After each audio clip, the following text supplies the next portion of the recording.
So we're going to build a box. Here's our plans. We've got them all laid out here. We're going to be going 9.5 inches across and 5.5 inches wide. In the middle, we're going to put a tray for the jewelry. Let's get started. I want this to look good, and to do that, we're going to take off just a little bit of the wood here. This knot is not something I want included in my piece, so let's cut it off.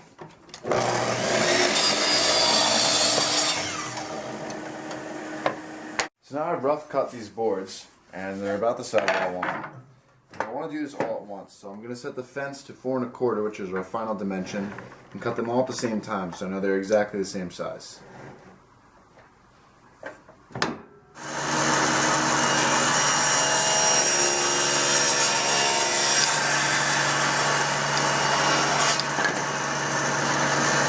So I've cut 2 test pieces on the table saw, and we're just going to make sure that these bevels match with this square. And that looks like a pretty good fit to me. Now we have the table saw set at a perfect 45-degree angle. We're going to use this stop block to make sure the dimensions of both the front and the back, side A and side B, are the same.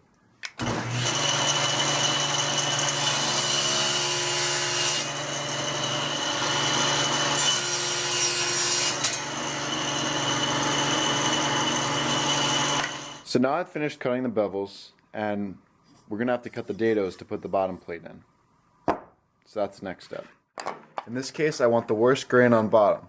So we're going to put this towards the fence.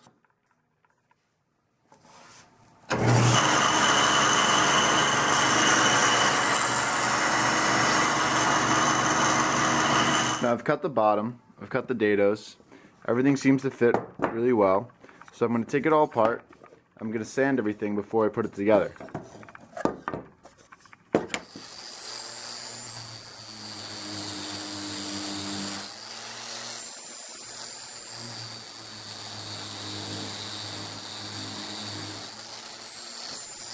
So now I've put painter's tape on the back of all the bevels, so that'll help me to keep it aligned. And I'm just going to start gluing up.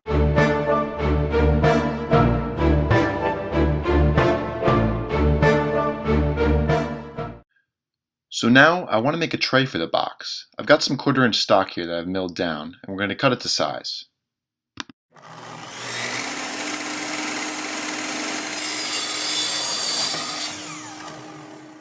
Now I've set the fence to 1 1/4 inches. We're going to use a push stick to push it all the way through. I'm going to lower the blade down to as low as possible for safety. And we're going to start cutting.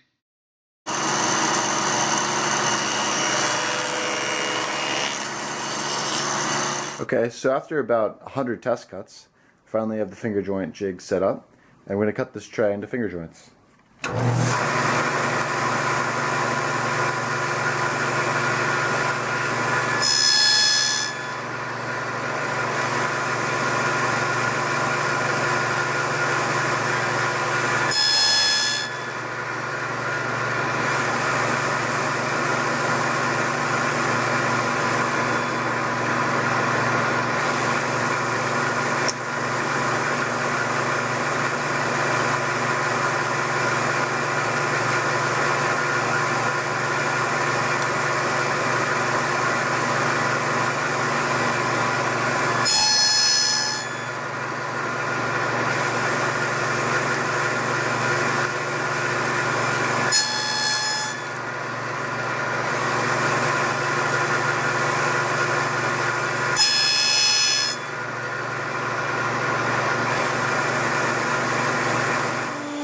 Now after having cut the sides out for the tray, I went to the router table to rabbet the bottom out so I could put the bottom piece in and finish the tray.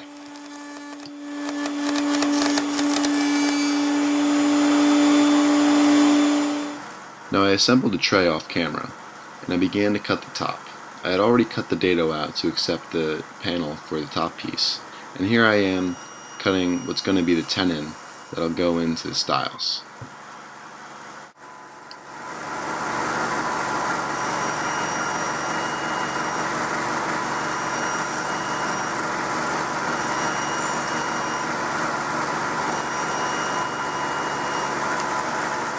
Now, in order to get this top to fit on the box, it needs to be cut down by about 1/4 inch on either side. I want the rails and stiles to be the same width at the end, And while normally you'd leave your style a little bit longer, I ran out of stock and I didn't want to mill more. So we're just going to have to glue it up like this and then cut off the ends on the table saw. And so that's exactly what I did, and it was actually a pretty frustrating process because I hadn't measured enough and I hadn't had enough stock on hand, so I didn't record that. But the top was finished and now it was time to put the hinges on. So these are really nice brusso hinges, and here I am cutting out the mortises with a chisel.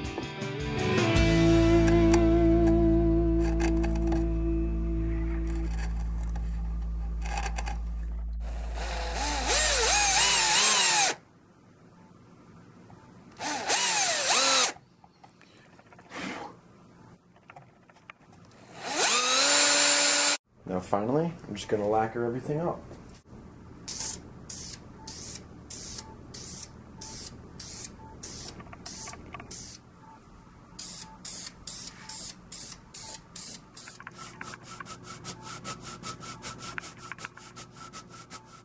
And here's the final product. The walnut crotch top came out really nice with the lacquer. It's the first time I've done flocking before on the tray, and I think it came out really good, and I'm probably going to do it on future projects. So I hope you enjoyed this project, and if you did, make sure you hit the subscribe button for more.